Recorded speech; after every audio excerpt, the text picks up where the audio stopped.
서맹수 디보입니다. 금일은 12월 15일 일요일입니다. 금일의 주제는 사람의 평가에 따라 나라가 만들어진다. 대한민국은 공산당의 악행으로 말미암아 상당한 고통을 당하였습니다. 세상이 어디로 가는지 모를 경우가 문재인 때인 것은 알지만 아직까지 정리되지 않았습니다.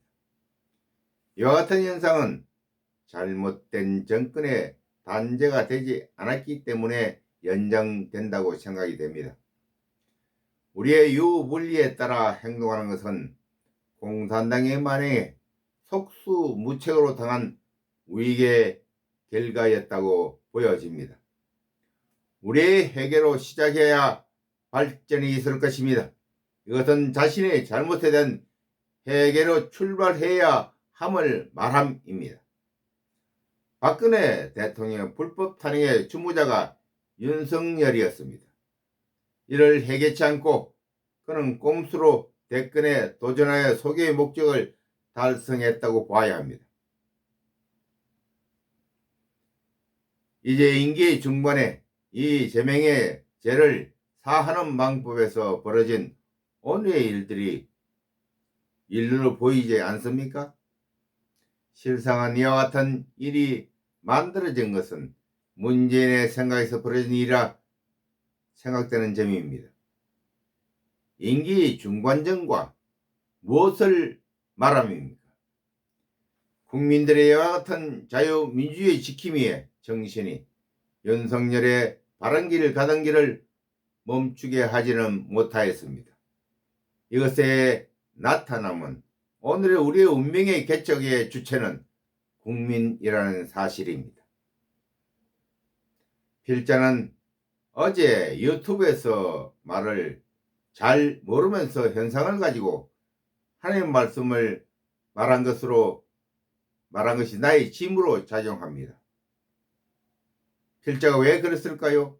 그것은 성령께서 나에게 말씀하신 것이라 현재 상황을 합리화하지 말라는 말씀을 접수합니다. 말씀에 회개하라. 그럼 용서를 받을 것이다. 이에 따라 행동하면 모든 일들이 잘 풀릴 것이라 생각합니다. 윤석열은 회개의 과정을 보이지 않았습니다. 적당히 상황을 넘기는 것이 목격되었습니다. 정체성을 말하지 않고 대통령 위치에 있으니 당연히 그리되려 생각하는 사람들에 의해 결정됩니다. 이것은 마치 하나님께서 이끄는 모습으로 우리에게 비춰지는 것으로 보았습니다. 윤석열은 우리들에게 용서받지 못할 죄 큰 죄가 세 가지가 있습니다. 사람들은 그냥 넘어가자 합니다. 그러나 그냥 넘기는 것은 회개치 않으니 본인의 행동에 결정권이 주어지지 않습니다.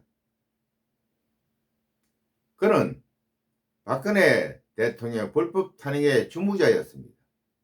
개인적으로 회개하는 일이 있을지 모르나 국민에게는 회개치 않았습니다.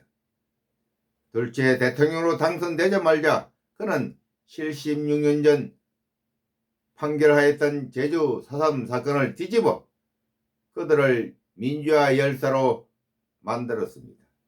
그리고 그들에게 보상금을 주었습니다. 이 돈의 출처도 알지 못합니다. 셋째, 강주 사태를 헌법에 넣겠다고 그는 얘기했습니다. 그러나 그에 따른 정리된 말을 듣고 싶습니다.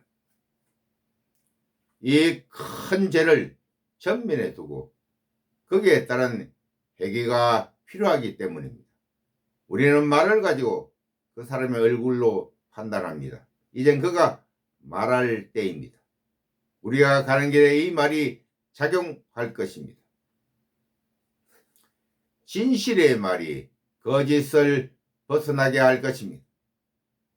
탕자가 돌아왔다는 말이 우리에게 키 속에 파고들어야 합니다.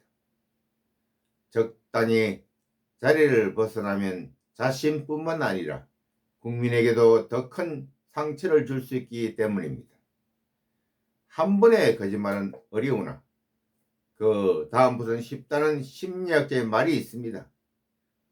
하나님께서는 자신을 능멸하는 말은 절대 용서하지 않는다는 말씀을 신명기 5장에 기록하였습니다. 이 말씀은 아버지를 부정하면 그 아들이 아님을 말씀하신 것입니다. 자신의 잘못에 대해 회개하면 용서는 1000번이라도 이루어질 수 있음을 예수님께서 복음서에 말씀하셨습니다. 이것은 진실로 회개하라는 말씀입니다. 진정으로 자신의 말에 책임지는 우리가 되어야 합니다. 오늘은 여기까지입니다. 아멘.